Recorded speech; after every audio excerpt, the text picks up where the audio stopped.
بسم اللہ الرحمن الرحیم۔ آج کی اس ویڈیو میں ہم پڑھیں گے ڈیمن اور پیتیاس کی جو کہانی ہے اس کے بارے میں پڑھیں گے۔ تو ڈیمن اور پیتیاس جو تھے نا، وہ بچپن ہی سے بہت اچھے دوست تھے اور وہ ایک دوسرے پر بھائی کی طرح اعتماد کرتے تھے، اور ہر ایک یہ سمجھتا تھا کہ ایسا کوئی کام نہیں تھا جو وہ اپنے دوست کے لیے نہیں کرے گا۔ تو آخر کار وہ دن وہ وقت آ پہنچا کہ وہ اپنے انتہائی خلوص کو ثابت کر دے۔ ہوا کچھ یوں کہ ڈیوناسیس جو کہ حکمران تھا، کنگ تھا سیراسکس کا، اس کا حکمران تھا، اس نے ان کو یعنی پیتیس کو پکڑا اور اپنے دربار لے آیا ان کو، اور ان سے کہا کہ آپ کیوں لوگوں کو بھڑکا رہے ہیں، لوگوں سے کہہ رہے ہیں کہ اس کے ساتھ زیادہ اختیار دے، کہ کنگ کے ساتھ زیادہ اختیار ہے اور آپ کنگ کی نافرمانی کرے، اور کنگ کے اختیار آپ کی اجازت کے بغیر ہے، اس کو جو اختیار دیے گئے ہیں وہ اس میں آپ سے کچھ پوچھا نہیں گیا ہے۔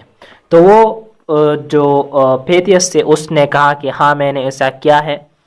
تو وہ چلایا، جو کنگ تھا وہ چلایا اور کہا کہ پھر تو تم یہاں سے زندہ نہیں جاؤ گے، یہاں پہ مرو گے۔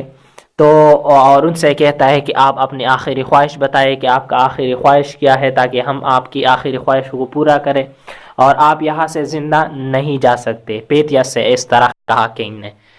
اور یہ جو ڈیمن تھا یہ بھی اسی وقت پیتیس کے ساتھ موجود تھا وہاں پر۔ تو جو پیتیس تھے اس نے کہا کہ میری خواہش یہ ہے کہ میں نے اپنی بیوی بچوں سے ملنا ہے، اور کچھ گھر کے کام ہیں اس کو بھی پورا کر کے میں آؤں گا، اور آپ مجھے سزا دیجئے، موت کا سزا آپ دے سکتے ہیں پھر مجھے۔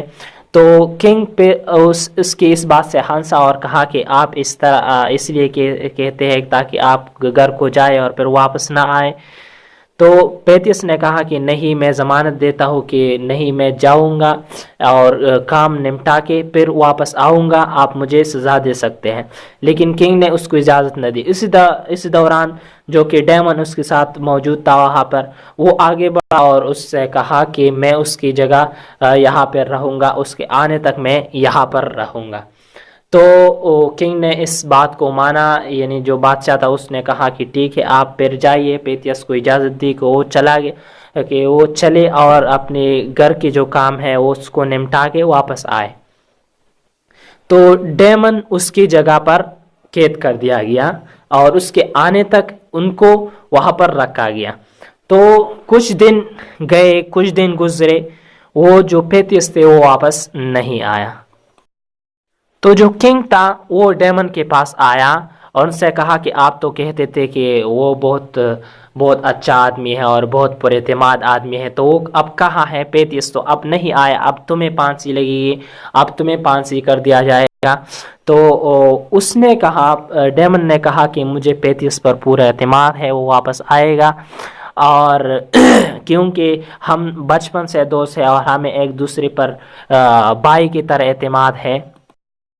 تو کنگ اس کی اس بات سے ہنسے کہ آپ ایسے ویسے باتیں کر رہے ہیں، اب وہ نہیں آئے گا اور آپ کو اس کی جگہ پھانسی دی جائے گی۔ تو وہ نہیں آیا، پیتیس نہیں آیا، اور ان کو یعنی ڈیمن کو جلاد کے سامنے پیش کر دیا گیا تاکہ اس کو پھانسی دی جائے۔ تو اسی دوران دروازہ کھلا اور پیتیس اندر آ گیا، اور پیتیس نے کہا کہ میری کشتی خراب ہو گئی تھی اور مجھے پھر ڈاکو نے لوٹا، ڈاکو نے قید کے رکھا تھا مجھے، تو اسی وجہ سے میں تھوڑا سا لیٹ ہوا۔ تو اس دوران ڈیمن نے کہا کہ کنگ کو کہ میں نے آپ کو بتایا تھا کہ مجھے اپنے دوست پر پورا اعتماد ہے، وہ واپس آئے گا۔ اور پیتیس آگے بڑھا کہ اب مجھے پھانسی دی جائے، میں نے گھر کے کام کیے ہیں اور اب میں پھانسی کے لیے تیار ہوں۔ تو کنگ جب نے جب دیکھا کہ وہ واپس آ گئے ہیں اور اس کی دوستی بہت اچھی ہے، بہت ایک دوسرے پر پورے یقین کرتے ہیں، تو اس نے اس کی جو پھانسی تھی اس کو منسوخ کیا، اور اس نے کہا کہ آپ دونوں آزاد ہیں، آپ جا سکتے ہیں۔ اور پھر اس نے پیتیس سے پوچھا اور ڈیمن سے پوچھا کہ آپ مجھے یہ راز بتائیے کہ میں کیسے ایک ایسے دوست کو فائنڈ کر سکوں، میں اس کو تلاش کر سکوں جو کہ میرے ساتھ اتنی زیادہ جو ہے نا وفاداری کرے۔ تو یہ تھی جو کہ آج ہم نے ڈیمن اور پیتیاس کی جو سٹوری ہے اس کے بارے میں پڑھا۔ اگر آپ کو اچھی لگی ہو تو آپ سے ایک ریکویسٹ ہے آخر میں کہ آپ پلیز ہمارے چینل کو سبسکرائب کریں اور اس ویڈیو کو لائک کریں اور شیئر کریں۔ تو